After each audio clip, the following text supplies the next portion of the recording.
परिचय। तुम क्या कर रही हो सौम्या? मैं अपने कपड़ों को उनके रंगों के अनुसार छांट रही हूँ। क्यों सौम्या? मैं ये पता लगाना चाहती हूँ कि मेरे पास कितनी हरी, लाल, नीली और पीली रंग की पोशाकें हैं। तुमसे ये प्रयोग करने के लिए किसने कहा है सौम्या? मेरी गणित की अध्यापिका ने मुझको ये कार्य सौंपा है। वो हमें आंकड़ों का प्रबंधन सिखा रही हैं। बच्चों, इस पाठ में आप आंकड़ों के प्रबंधन के बारे में जानेंगे। आओ सीखें। आंकड़ों और आंकड़ों के संगठन को परिभाषित करना, स्थिति चिन्हों को पढ़ना, वृत्तखंड रेखा चित्र का वर्णन करना, दंड आलेखों को पढ़ना, वंश वृक्ष यानी फैमिली ट्री बनाना, विकास चार्ट बनाना। आंकड़े। रवि और उसके पिता विश्व पुस्तक मेले से घर लौट रहे हैं। रवि ने मेले में 20 पुस्तकें खरीदी। उसके पिता ने 10 पुस्तकें खरीदी। सभी मिलाकर 30 पुस्तकें हैं। आंकड़े 20, 10 और 30 अव्यवस्थित हैं। इस तरह के अव्यवस्थित आंकड़ों के संग्रहण को डेटा कहा जाता है। जब रवि घर पहुंचता है तब वो 30 पुस्तकों को हास्य, रहस्य, लोक कथाओं, ग्रंथों और कविताओं के 5 विभिन्न श्रेणियों में विभाजित करता है। यहां वो एक तालिका के रूप में विवरण को संक्षिप्त कैसे करता है। आंकड़ों की इस तरह की व्यवस्था आंकड़ों का संगठन कहलाती है। आंकड़ों का संगठन। व्यवस्थित आंकड़े एक नजर में वांछित जानकारी उपलब्ध कराते हैं। हम निम्न के प्रयोग से आंकड़ों को व्यवस्थित कर सकते हैं। स्थिति चिन्ह, वृत्तखंड रेखा चित्र और दंड आलेख। आइए अगली स्क्रीन में इसके बारे में हम और अधिक जानते हैं। स्थिति चिन्ह। अब स्थिति चिन्ह की सहायता से रवि के आंकड़ों को व्यवस्थित करते हैं। 3 कॉलम, श्रेणियां, स्थिति चिन्ह और पुस्तकों की संख्या बनाइए। श्रेणियां कॉलम के नीचे 5 विभिन्न श्रेणियां लिखें। श्रेणी में पहली पुस्तक की प्रविष्टि करने के लिए स्थिति चिन्ह कॉलम के नीचे रहस्य श्रेणी के सामने एक ऊर्ध्वाधर रेखा खींचिए। इसी श्रेणी में अगली पुस्तक की प्रविष्टि के लिए एक क्षैतिज रेखा खींचिए। श्रेणी में तीसरी पुस्तक की प्रविष्टि करने के लिए एक ऊर्ध्वाधर रेखा खींचिए।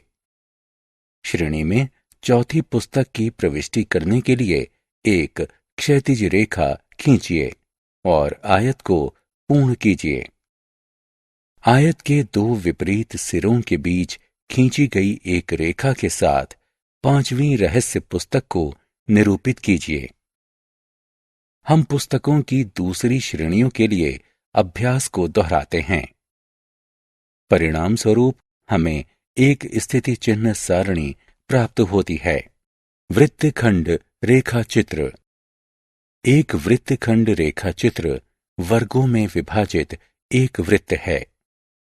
प्रत्येक वृत्त एक विशेष मान को निरूपित करता है। आइए अब वृत्तखंड रेखा चित्र की सहायता से रवि के आंकड़ों को संगठित करते हैं। यहां 30 अनुभागों में बांटा गया एक वृत्त है। एक पुस्तक प्रत्येक भाग को दर्शाती है। आइए अब हम 5 संलग्न अनुभागों को पीले रंग से रंगते हैं और रहस्य लिखते हैं। आइए अब हम अगली 3 संलग्न अनुभागों को हरे रंग से रंगते हैं और लोक कथाएं लिखते हैं। अब हम अगले 12 अनुभागों को गिनते हैं। हम इन्हें लाल रंग से रंगते हैं और हास्य लिखते हैं। आगे हम 8 संलग्न अनुभागों की गिनती करते हैं। नारंगी रंग से उन्हें रंगते हैं और ग्रंथ लिखते हैं।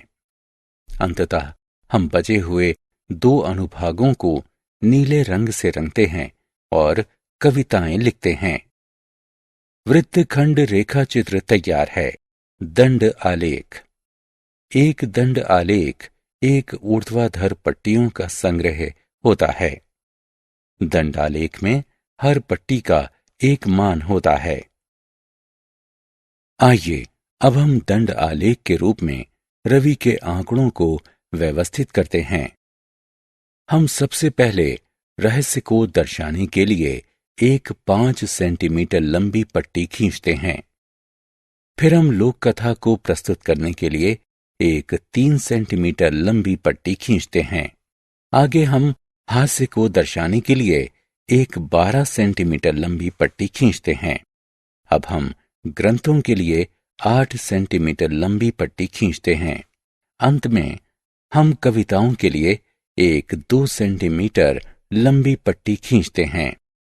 इस प्रकार दंड आलेख तैयार है। आओ खेलें।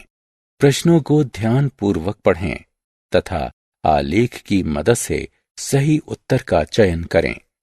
आओ खेलें। कॉलम क का कॉलम ख से सही मिलान कीजिए।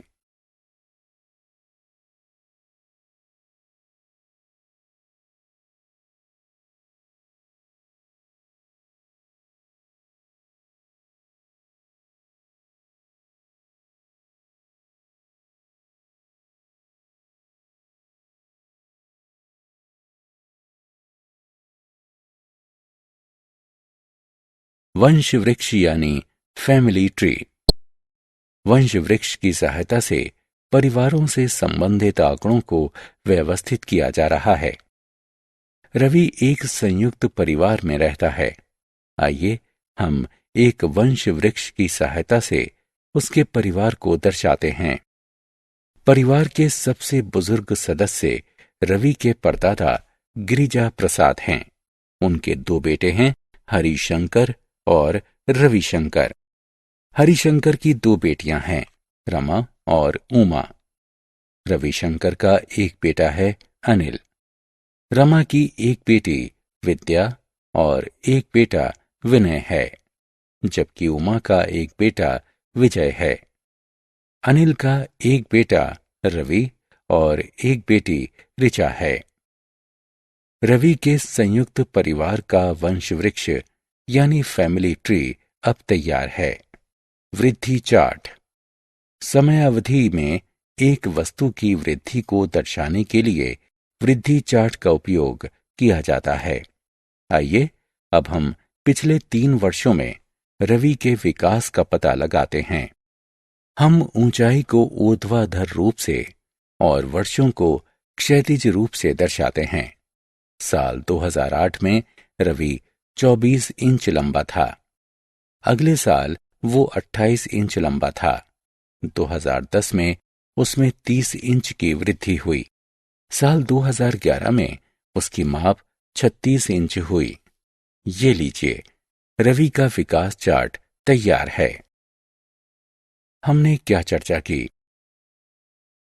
आंकड़ों का अव्यवस्थित संग्रह डेटा कहलाता है। आंकड़ों का प्रबंधन आंकड़ों का संगठन कहलाता है। आंकड़ों को स्थिति चिन्ह, वृत्तखंड, रेखाचित्र और दंड आलेख का प्रयोग करके संगठित किया जा सकता है। एक वृत्तखंड रेखाचित्र अनुभागों में विभाजित एक वृत्त होता है। एक दंड आलेख ऊर्ध्वाधर पट्टियों का एक संग्रहण होता है।